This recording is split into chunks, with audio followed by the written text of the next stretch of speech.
Baik, pada pertemuan atau video kali ini saya akan menjelaskan tahapan selanjutnya dari metode atau dari penelitian yang akan kita lakukan, HPI Technique for Improving Requirement Elicitation.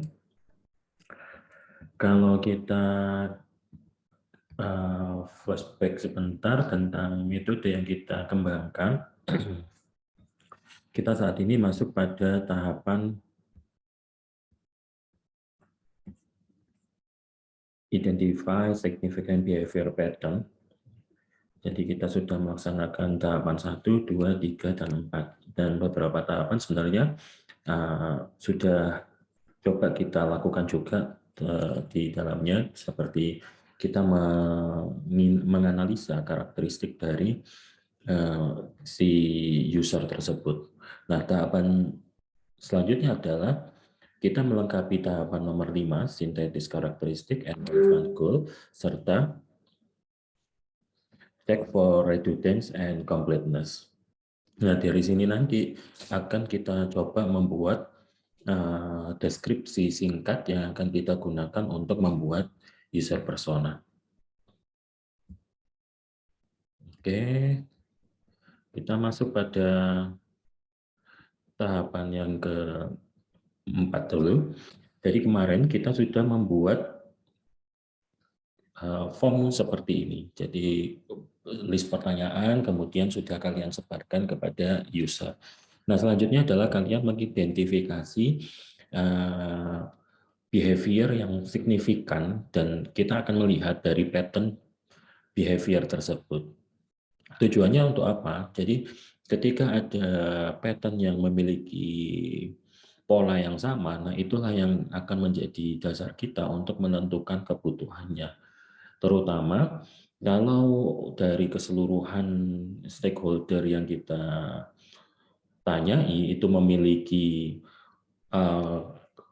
statement yang sama, maka itu menjadi sebuah kebutuhan yang kuat. Tetapi ada kalanya ketika kita menggali kebutuhan, beberapa orang di dalam satu stakeholder tersebut memiliki kepentingan yang sendiri, kemudian beberapa kelompok di dalam satu stakeholder yang sama juga memiliki kepentingan sendiri.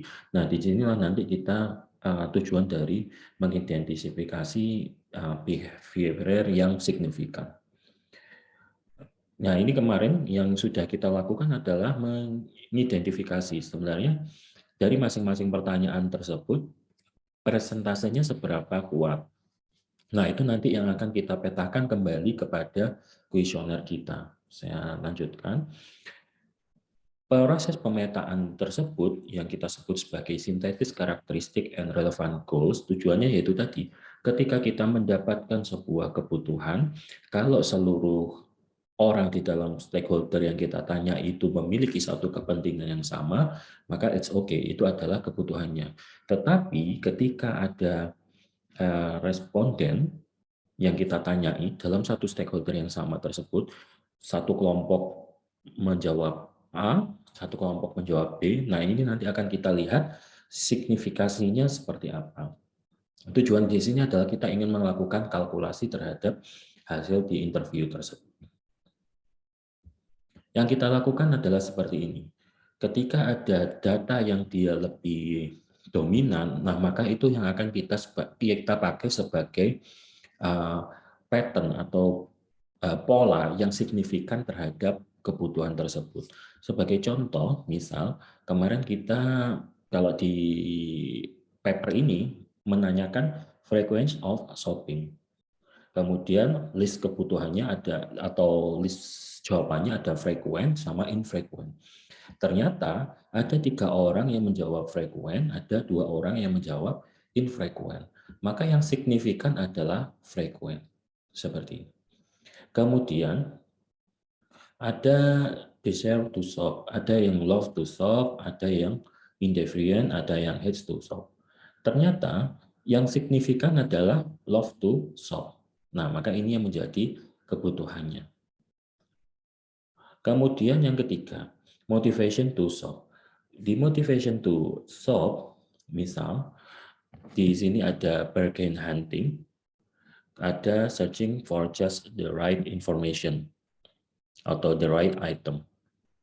Tapi ternyata yang signifikan adalah di item searching for just the right item. Kalau kita lihat, seharusnya yang signifikan adalah searching for just the right item. Ternyata kalau kita lihat jawaban yang didapatkan oleh user dari, kalau kita lihat user, frequent, subjeknya adalah 145, love to shop 145,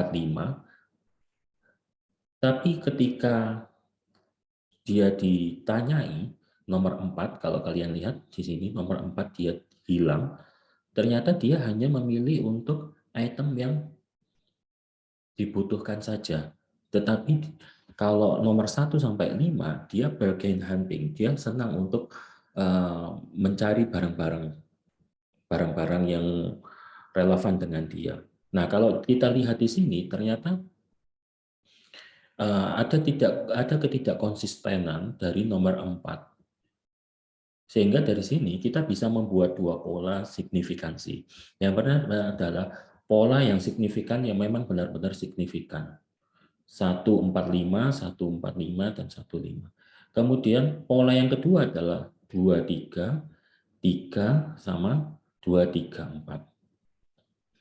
Ini berarti di sini kita bisa membuat dua fragmen.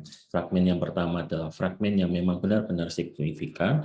Fragmen yang kedua adalah fragmen yang memang dia jauh dari fragmen yang pertama, seperti itu.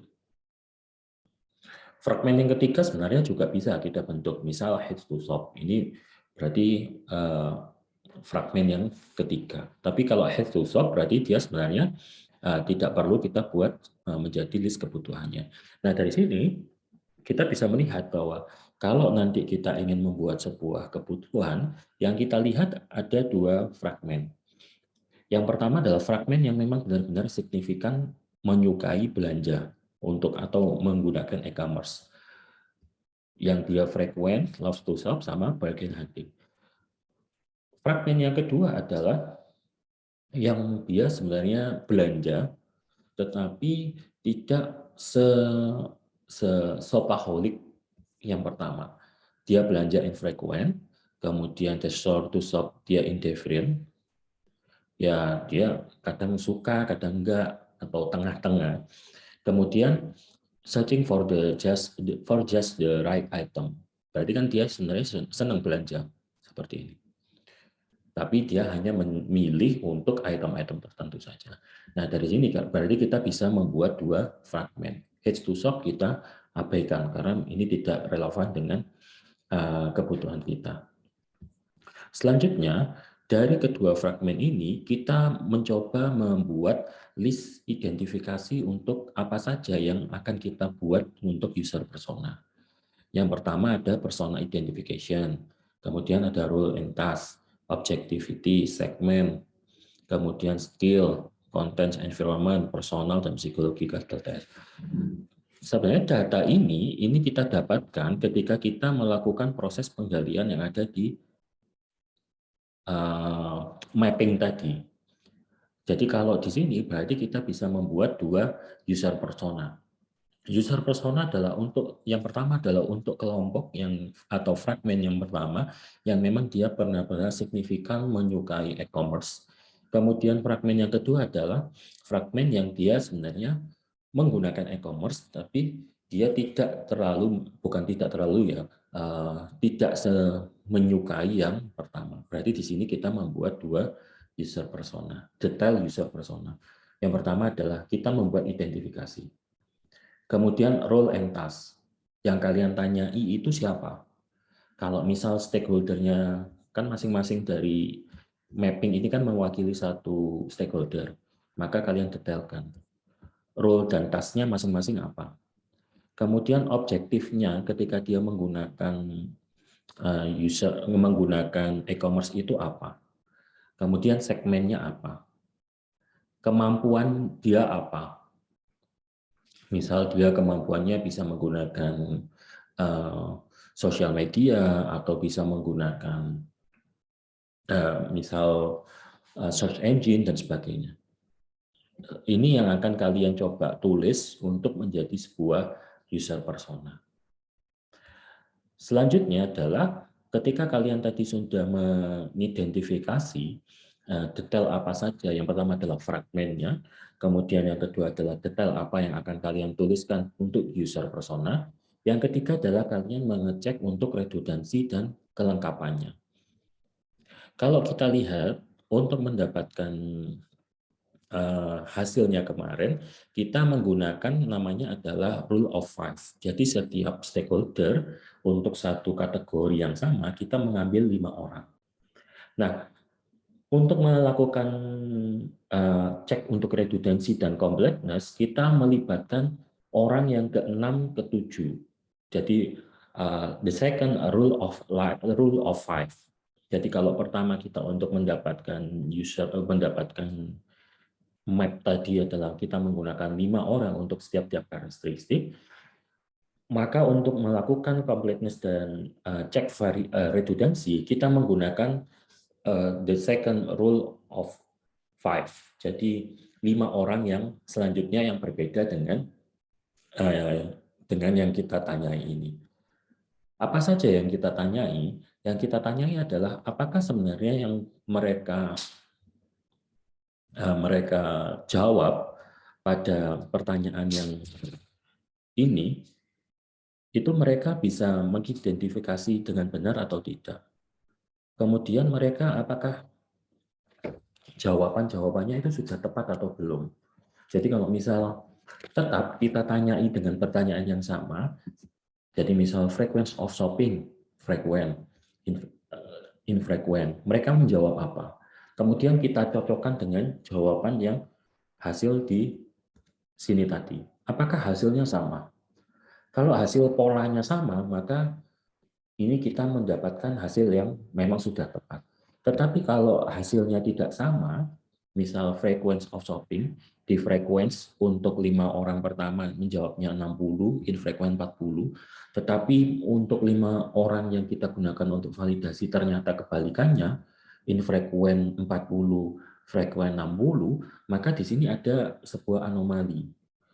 Apakah yang kita tanya itu tidak paham tentang apa yang mereka harus jawab, atau memang kita salah memilih karakteristik dari responden tersebut. Nah, kalau jawabannya seperti itu, maka kalian harus memvalidasi lagi bahwa kalian harus membuat mapping lagi. Jadi kalian harus mengambil 5 orang lagi untuk melakukan validasi, the third of rule of five. Jadi kalian menggunakan 5 orang lagi yang ketiga. Seperti itu. Nah, itu adalah proses cek redundansi dan validasi. Itu untuk video kali ini yang akan kita gunakan untuk dasar mengerjakan tugas selanjutnya. Terima kasih. Assalamualaikum warahmatullahi wabarakatuh.